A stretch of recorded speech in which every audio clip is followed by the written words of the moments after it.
یہ ہے اللہ کی جنت. وہ جنت کے پاس جاتا ہے تو کہتا ہے اللہ ہر کسی نے اپنی اپنی جگہ چھینک لی ہے. اللہ کہتا ہے اس سے یہ آخری جنتی کی جنت ہے.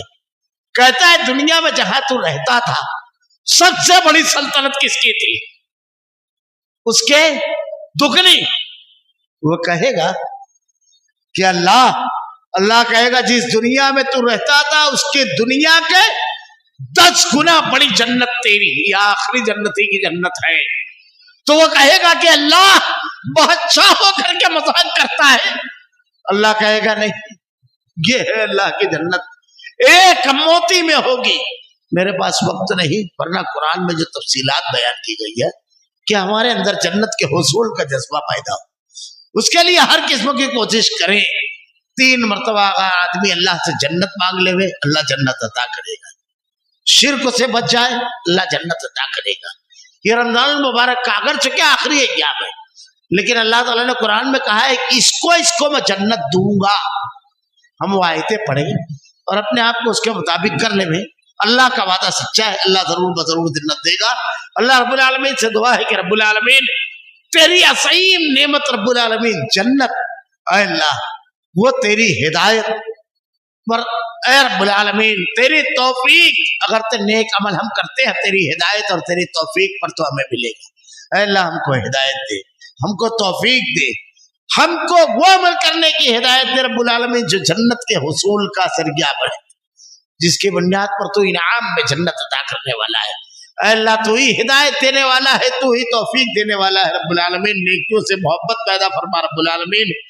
یہ رمضان المبارک یوم ماہ نجات اور جنت کے حصول کا ذریعہ بنا دے اس رمضان کو رب العالمین. کوتاہیاں بڑی ہوئی رب العالمین, لیکن یہ آخری ایام ہے. اے اللہ ہماری عبادتوں کو قبول فرما رب العالمین. ہم سب کا خاتمہ ایمان پر فرما. ربنا لا تزغ قلوبنا بعد إذ هديتنا وهب لنا من لدنك رحمة إنك أنت الوهاب. سبحانك اللهم وبحمدك أشهد أن لا إله إلا أنت أستغفرك وأتوب إليك.